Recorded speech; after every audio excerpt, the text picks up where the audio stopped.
Tollywood star hero Ram Charan త్రిభాష చిత్రంలో నటిస్తున్నారా?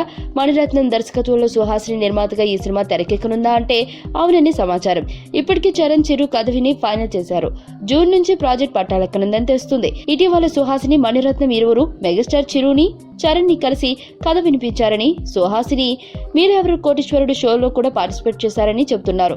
ఆ టైంలోనే చరణ్ త్రిభాష చిత్రానికి సంబంధించి చర్చలు సాగించారట. తొలుత ఈ ప్రపోజల్ ను సుహాసిని తెచ్చారని, అది చిరుకి నచ్చిందని చెబుతున్నారు. చరణ్, చిరు నుంచి గ్రీన్ సిగ్నల్ వచ్చేసింది. జూన్ నుంచి చరణ్ కాల్ షీట్లు ఇచ్చేశారట. సుక్కుతో చరణ్ సినిమా, కార్తీతో మణిరత్నం సినిమా పూర్తవగానే ఇక సెట్స్ కెళ్తారని తెలుస్తుంది. తెలుగు, తమిళ, హిందీలో ఈ సినిమాని సుహాసిని, మణిరత్నం నిర్మిస్తారని తెలుస్తుంది. మెగా కాంపౌండ్ నుంచి ఇంకా అధికారికంగా ప్రకటన వెలువడాల్సి ఉంది.